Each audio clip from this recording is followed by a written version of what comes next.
Hello there, you amazing people. In this particular video, we'll be learning about different kinds of or different types of data representation techniques present in statistics. So without wasting any time, let's get started. So the first type that we are going to encounter is known as ungrouped data or presentation of data in a sequence. So for example, I am a student in a particular school, and I also happen to be the favorite student of my teacher. So basically I am a teacher's pet. So my teacher gave me a task of telling her randomly the marks of any five students in mathematics. So what I can do is I can just randomly state out the marks of any five students. For example, 5, 30, 60, 40, 90. So all these marks are out of 100. So this kind of data representation, in which I have just given a sequence of data, is known as data representation in ungrouped form or presentation of data in a sequence. So the benefit of using this kind of representation is that whenever we have a very small data set, whenever not small, very small data set, in those cases it is very much helpful to use this kind of representation. It is because it is very much it is really easy to just look at this line of data and get valuable information out of this. So this kind of data representation is really helpful whenever we have a small data set. Now let us suppose that my teacher gave me a task of calculating the different heights of all the students present in that particular class in which I am present. So if I follow this earlier approach, that is giving my data in form of a sequence and give the data to teacher, like 14, 14, 15, 16, 17, 17, 18, and so on. Suppose there are 50 students, so these values will go on until 50. So 14, 14 represents that there is one student is having age of 14, another student is having age of 14, then the next student is having an age of 15, then 16, then 17, then 17, and so on. So, and the not 50 age, suppose 18, and the last student is having 18. If I give this kind of data, so if I give this kind of thing to my teacher will give me a tight slap on my face, because just look at this. Is it really helpful to us? No, right? Because we can't get information, we can't extract information just by looking at this data, because it is not giving it, because it is not arranged in a proper format.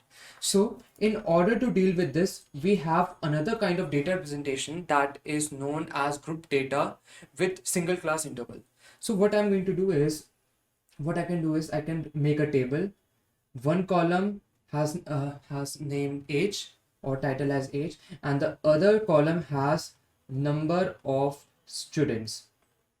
So in this table, the values present in this column are going to be my class interval, and the value present in this column are going to be my frequency. So let me construct my table here, and suppose for 14 age there are about 10 students and 15 students, and for 15 age there are about 15 students. For 16 age there are about 20 students, and for 17 age there are about 5 students, and for 18 age there are about 6 students. So in this form, if I give this data, this tabular form of data to my teacher, now it is going to be easier for my teacher to understand and get insights from the data, because this format of data is readable, interpretable, and compact. So this kind of data representation technique is known as group data with single class value. Now let us suppose that my teacher gave me a task of finding the heights of all the students present in that particular school. If I follow this earlier approach, that is creating a table like this, and now if I create a table which looks like this, that is the first column contains the height and the second column contains the number of students.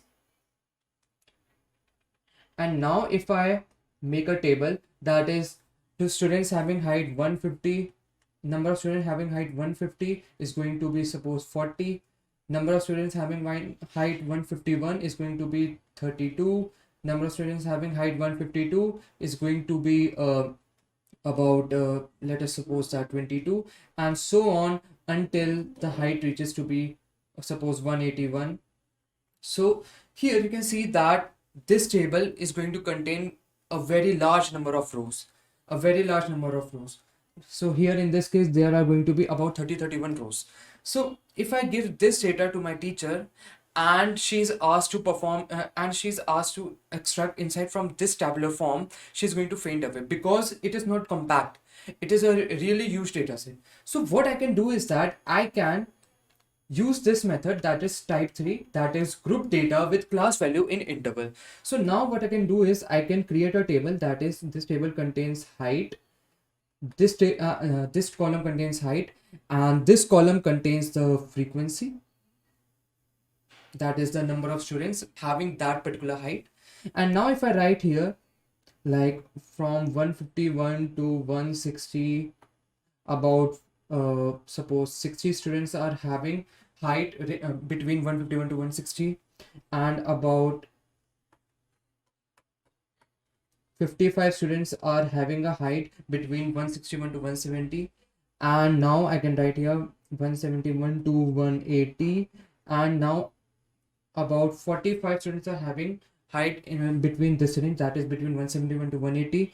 And then I can write here 181 to 190, and then about 25 students are having height between this range, and the height is in centimeters.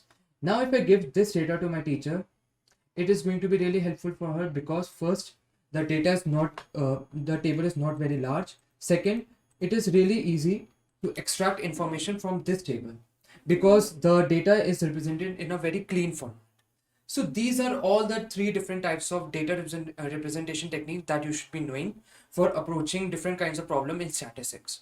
So that was all for today. In the next video, we will be beginning our introduction to central values, that is mean, median, and mode. So we will be meeting in the next video. Until then, bye bye.